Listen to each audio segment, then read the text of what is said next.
नमस्कार दोस्तों, स्वागत है आपका आपके अपने YouTube चैनल दीपक रचित कथा में। दोस्तों, सीता हरण की कहानी तो सब कोई जानता है, लेकिन इसके पीछे का कारण कोई नहीं जानता कि महाराज दशरथ की एक गलती के कारण हुआ था माता सीता का हरण। अगर महाराज दशरथ इतनी बड़ी भूल नहीं करते तो शायद माता सीता का हरण नहीं हो पाता, जिस भूल के कारण माता सीता को ये सब भोगना पड़ा। दोस्तों, महाराज दशरथ की वह कौन सी गलती थी जिसके कारण माता सीता को इतने सारे कष्ट झेलने पड़े? अगर आप भी जानना चाहते हैं तो वीडियो को अंत तक देखें। दोस्तों, रामायण की कथा तो आप सभी ने सुनी या पढ़ी होगी, जिसने श्री राम और माता सीता के जीवन से जुड़े पहलुओं को दिखाया गया है। उन्हीं में से एक कहानी में बताया गया है कि महाराज दशरथ की एक छोटी सी गलती के कारण हुआ था माता सीता का हरण। रामचरितमानस जो तुलसीदास महाराज की है, उनकी हर एक चौपाई मंत्र का काम करती है कि ऐसी कौन सी गलती हुई थी महाराज दशरथ से कि रावण माता सीता को हरण करके ले गया। दोस्तों, जब भगवान श्री राम, लक्ष्मण, भरत, शत्रुघ्न चारों भाइयों का विवाह हो गया और बारात लौटकर वापस अपने नगर में आई, तो महाराज दशरथ ने अपनी पत्नी कौशल्या से कहा था कि कौशल्या, एक बात आप लोग हमेशा गांठ बांध कर रखिए, क्योंकि आज तक आप सिर्फ चारों बेटों की माँ थी, लेकिन आज के बाद आप सब माँ होने के बावजूद चारों बहुओं की सास भी बन चुकी है कि सास और बहू का धर्म क्या होता है। जिस घर में बेटे की बहू आ जाए, उस घर में सास का ये धर्म बनता है, उसका ख्याल रखें। गोस्वामी तुलसीदास जी रामचरितमानस में कहते हैं, जब दूसरे की बेटी हमारे घर में बहू बनकर के आ रही है और सास का ये धर्म बनता है कि उसकी रक्षा ठीक उसी प्रकार करनी चाहिए जैसे आंखों की रक्षा पलक करती है। उसके बाद महाराज दशरथ ने बहुत प्रकार के उपदेश दिए।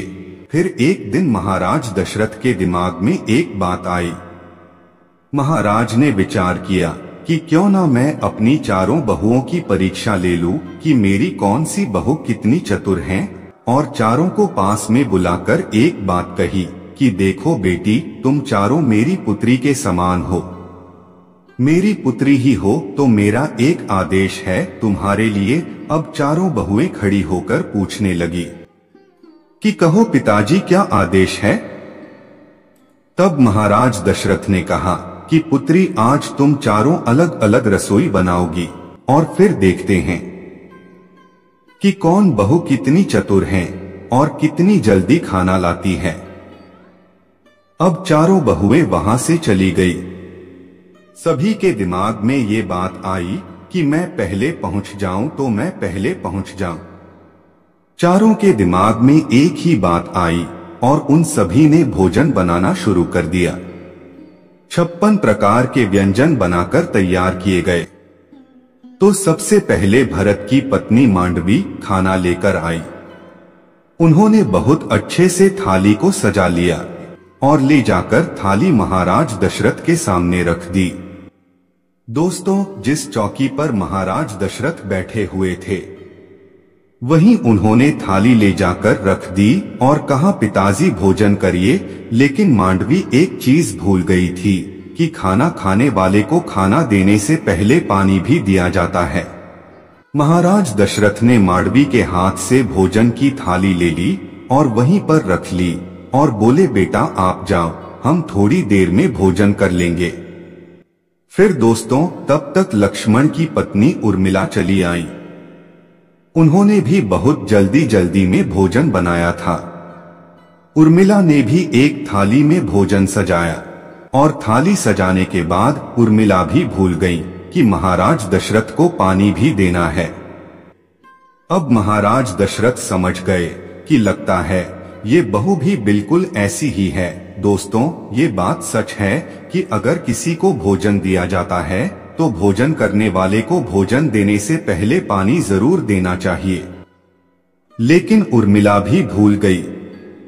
महाराज दशरथ ने उनके हाथों से भी थाली ले ली और बोले, बेटा आप भी जाओ। अब दोस्तों, तीसरे नंबर पर शत्रुघ्न की पत्नी श्रुतकीर्ति आई और जल्दी जल्दी में भोजन उन्होंने भी बनाया। भोजन इतना सुंदर और स्वादिष्ट बनाया जिसका कोई जवाब नहीं था, लेकिन उनसे भी एक गलती हो गई। उनसे गलती ये हो गई कि श्रुतकीर्ति हाथ में भोजन की थाली लेकर के चली, लेकिन महाराज दशरथ को जल्दबाजी में जल देना ही भूल गई। अब महाराज दशरथ ने श्रुतकीर्ति के हाथ से भी भोजन की थाली ले ली और वहीं पर रख ली, और वहीं पर रखने के बाद कहा कि पुत्री आप भी जाइए। तीनों थाली रखी है, भरत की पत्नी की, लक्ष्मण की पत्नी की और शत्रुघ्न की पत्नी की, लेकिन महाराज दशरथ ने किसी में से एक भी ग्रास भोजन नहीं किया। अब महाराज दशरथ को इंतजार था माता सीता का, और माता सीता ने एक थाली में भोजन लगाया, 56 प्रकार के व्यंजनों को एक थाली में लगाया और अपने हाथ में थाली उठाकर चलने के लिए तैयार ही हुई। तब तक माता सीता को ध्यान में आ गया कि किसी को भोजन देते हैं तो भोजन देने से पहले पानी दिया जाता है। अब माता सीता ने विचार किया कि मुझे तो पहले से ही इतनी देर हो गई है और मेरी तीनों बहनें ससुर के पास भोजन लेकर पहुंच गई होगी, मेरे पिताजी मेरे बारे में क्या सोचेंगे। तब दोस्तों, माता सीता ने कौन सा काम किया। सीता माता ने एक हाथ में भोजन की थाली और दूसरे हाथ में जल का लोटा लिया। महाराज दशरथ बीच चौके पर बैठे हुए देख रहे हैं और रसोई से जैसे ही माता सीता एक हाथ में भोजन की थाली लेकर दूसरे हाथ में जल का लोटा लेकर रसोई की चौखट से जैसे ही एक पैर अंदर और एक पैर बाहर रखती है, तो महाराज दशरथ की नजर उन पर पड़ गई कि सीता तो आ गई, लेकिन मुझे लगता है कि वह थोड़ी देर में जरूर आई है। तब दोस्तों क्या हुआ, सीता माता ने भी देख लिया कि पिताजी मुझे देख रहे हैं, पता नहीं क्या जवाब देंगे। ऐसे विचार सोचती हुई माता सीता चली आई। तब तक क्या हुआ दोस्तों, थोड़ा सा हवा का झोंका आया और हवा के साथ एक तिनका उड़ता हुआ आ रहा था। ऐसे में महाराज की निगाह सीता के ऊपर थी और सीता की निगाह उस तिनके के ऊपर। माता सीता तिनके को देखकर सोच रही है कि अब मैं क्या करूं।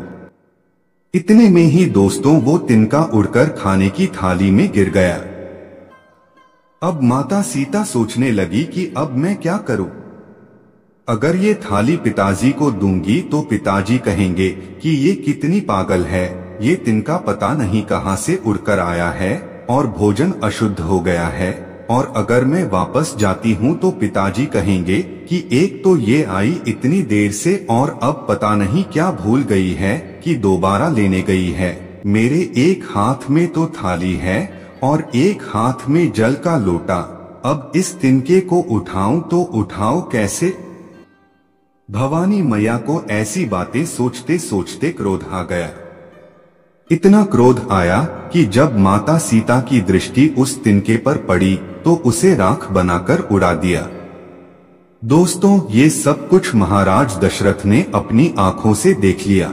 पहले सभी की दृष्टि में इतना तेज होता था जैसे भगवान भोलेनाथ बाबा ने अपने तीसरे नेत्र की दृष्टि को कामदेव के ऊपर डाल दिया था तो कामदेव को जलाकर राख कर दिया था। अब दोस्तों, महाराज दशरथ ने अपनी आंखों से ये सब देख लिया। अब महाराज दशरथ के सामने माता सीता ने जाकर के जल का लोटा रखा और थाली हाथ में लेकर के पिताजी की तरफ की और बोली, पिताजी भोजन करो। महाराज दशरथ ने थाली हाथ में ले ली और थाली हाथ में लेकर थाली को रख दिया। तब महाराज दशरथ से माता सीता ने कहा, पिताजी कोई गलती हो गई है, मुझसे आप भोजन क्यों नहीं कर रहे हैं। तो महाराज दशरथ ने कहा, पुत्री सीता मैं तेरे हाथ का भोजन नहीं करूंगा। तब महाराज दशरथ ने कहा, पुत्री मैं तुम्हारे हाथ का भोजन नहीं कर सकता। माता सीता ने कहा, क्यों नहीं करेंगे पिताजी। तब महाराज दशरथ ने कहा, पुत्री मैं तुम्हारे हाथ का भोजन तब तक नहीं करूंगा जब तक तुम मुझे एक वचन नहीं दोगी। माता सीता ने कहा, आप जो कहेंगे, जो वचन मुझसे मांगेंगे मैं दे दूंगी, लेकिन पहले अब भोजन कीजिए। महाराज दशरथ ने कहा, पुत्री तेरे हाथ का भोजन तो कर लूंगा, लेकिन मैं यह वचन लेना चाहता हूँ कि तू आज इसी समय मेरे सामने खड़े होकर ये एक प्रतिज्ञा कर। सीता माता ने पूछा, कौन सी प्रतिज्ञा? तो आज तुम मुझे वचन दें कि तू आज के बाद कभी भी किसी के ऊपर अपनी दृष्टि नहीं डालेगी। माता सीता उसी समय अपने ससुर महाराज को यह वचन देती है कि पिताजी आप चिंता न करिए, अगर आप ऐसा ही सोचते हैं तो मैं ये वचन देती हूँ। अच्छा दोस्तों, अब सवाल आता है कि महाराज दशरथ ने वचन लिया ही क्यों?